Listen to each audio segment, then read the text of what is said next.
please, oh please, oh please, welcome Mr. Zack Slaff, everybody! Yeah, thank you.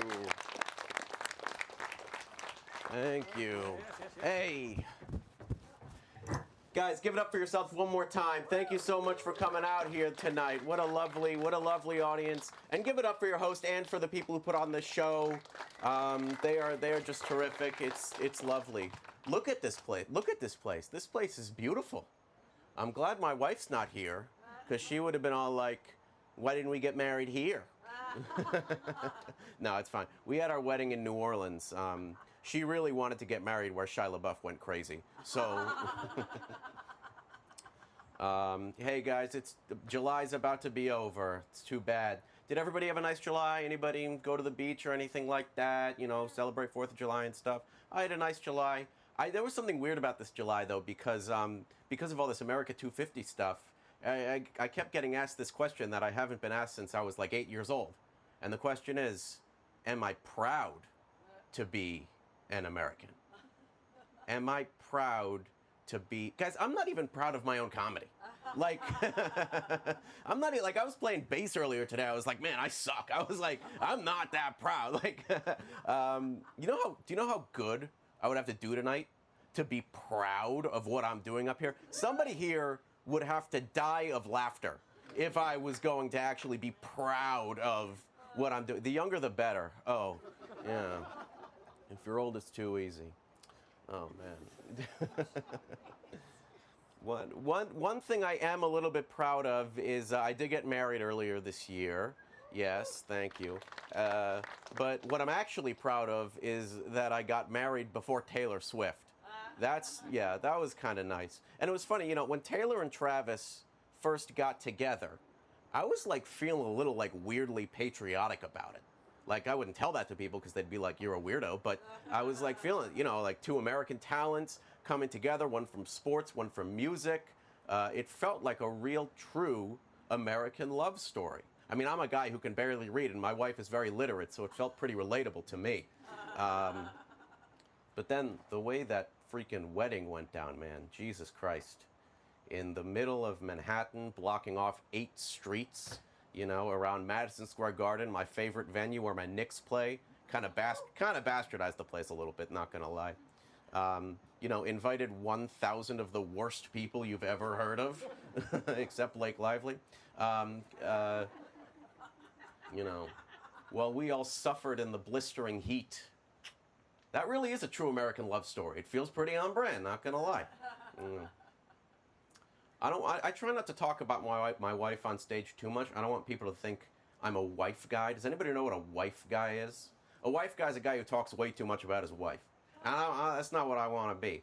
Because all these wife guys, they all, I'm going to let you participate a little bit. All the wife guys end up cheating. There we go. Somebody got it. For some reason, all these wife guys end up cheating. So I'll do one joke about my wife.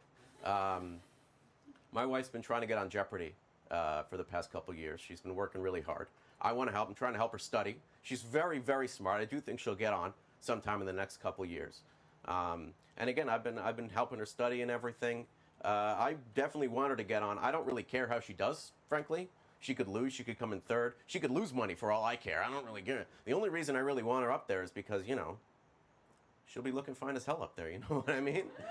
Yeah, I mean, listen, compared to the other people on the Jeopardy stage, she'll especially be looking... I don't know if you're familiar with the physical talent on Jeopardy. Let's just say my wife would be a Jeopardy 10. That's what I'm trying to say, you know? Jeopardy not known for its physical talent. A lot of smart people, a lot of single eyebrows too. It's okay. It's all right. I've been going to the movies a lot recently. I do have AMC A-list. Doesn't make me better than you. Maybe a little bit. It's fine. They do thank me before every movie. That's nice. Definitely doesn't go to my head. Yeah, there's a lot of sequels coming out. Everybody been seeing these sequels? Anybody see Toy Story 5? Nobody saw Toy Story 5? It was cute. Toy Story 5 was very cute. It was very cute. It was lovely. It doesn't stack up to the originals, though. I don't know if you know about the originals. Toy Story 2, Toy Story 3. Those are classics, man. And I don't know if you remember Toy Story 2 movie. Andy's like a little kid. He's like 10 years old playing with his toys, you know. And then they cut 8 years later. He's ready to go off to college. You think it's coincidence They skipped right over his prime Yankin years, don't you? Don't you? That's the movie I wanted to see. I want to see Woody and the gang get traumatized. That's what I wanted to see. Another sequel that came out earlier this year, Devil Wears Prada 2. Did anybody see The Devil Wears Prada 2? Maybe a few people, yeah.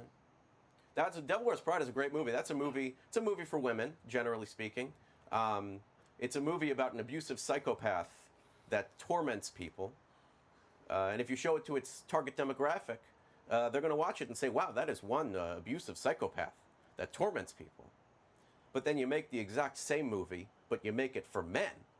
We'll call it, I don't know, something like Whiplash or something like that.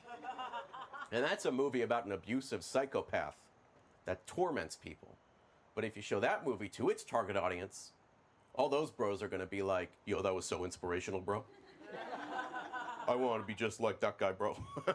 I got to work real hard at what I do, dude. Like, that is not the takeaway from that film. That kid does not go far. I can promise you that. Then there's one other legacy sequel. All these legacy sequels are coming out. There's one other legacy sequel that I've been waiting for a long time, actually. And they do say might happen at the end of this year, maybe next year, maybe the year after. We're not quite sure. But this has been a long time coming. Very long time since the last one. You guys ever heard of World War III? I'm really excited.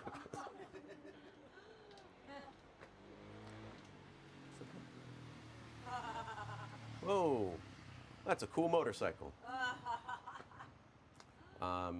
Anybody hear about this thing in Minnesota? Minnesota is going to be the first state in the country to ban prediction market betting, like Polymarket and he's back. This seems personal. This seems personal. Yeah, Minnesota is going to be the first state to ban prediction market apps, and it's kind of a shame because I put 2,000 on Delaware. Nice. That'll do well on TikTok. Yeah, all this technology's ruling our lives. Obviously, we've got crypto, we've got prediction markets, we've got AI. People have been going to AI for therapy for years now. How sad is that? That's kind of a problem, right? People have been going to AI for therapy, and AI is not a good therapist. And some therapists are people, and they're also not good therapists. But at least they're not destroying the environment. And I think that people who use AI for therapy might not be getting out of it what they need, because a therapist is supposed to challenge you. A therapist is supposed to, make you think critically and look inward and really, see what you might be doing wrong, see where you may need to improve. AI is just going to tell you everything you want to already hear. It's going to reaffirm you and tell you how great you are. And I'm like, damn, AI, that's not your job. That's ketamine's job. I mean, what else are we using it for? I did lose a friend to ketamine addiction. He's not dead. He moved to Portland, but like, what's the difference, Yeah, he got so deep in the K, he started saying things like he could read minds and predict the future. He really did say those things. The only thing he couldn't predict is that I wouldn't want to be friends with him anymore. That's it. And now he's in Portland. God knows what he's doing over there. Probably. I'm not a betting man, but I'd probably say ketamine. Yeah. Might be getting a little late for this, but did everybody have a decent Father's Day? Maybe if this... It's way too late for Father's Day. You guys just told me right now it's way too late for Father's Day. But I'll tell you a little bit. It's not really related to Father's Day. I went with my dad to the U.S. Open for Father's Day. The golf one, not the tennis one. Why they call it the same thing, I don't know. I didn't name it. But we went to the U.S. Open, and I'm personally not a very big golf guy. Not really my thing. But when I did go, went to the course, saw these professionals at the top of their game do what they do best, the beautiful landscape of this 18-hole golf course, watching them strategize on each hole, figure out the best way with their caddies, with their really brilliant caddies, figuring out the best way to approach each hole. I really thought to myself, hey man, maybe there's more to this sport than I previously realized. No, there's not. It sucks. I say that golf is the worst sport for people with ADHD because, it's so slow and so boring. Not even the announcers are interested in what's happening. Let me give you a little demonstration here. Hold on. I think I have enough space for this. All right. This is golf, by the way. Don't be perverted, okay? All right. This is golf. Gotta get my foot off this. Wait. Hold on. There we go. Hopefully it's about 2 feet from the hole. He lines up the shot. And shouldn't do it. He's got wings going in there, though. 12 miles per hour.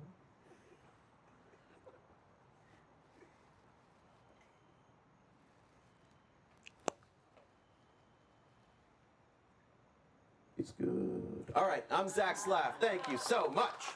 Serra Gardens. Thank you. For Zack Slaff, everybody. You can't spell slap without... Perfect timing. Thank you so much, guys.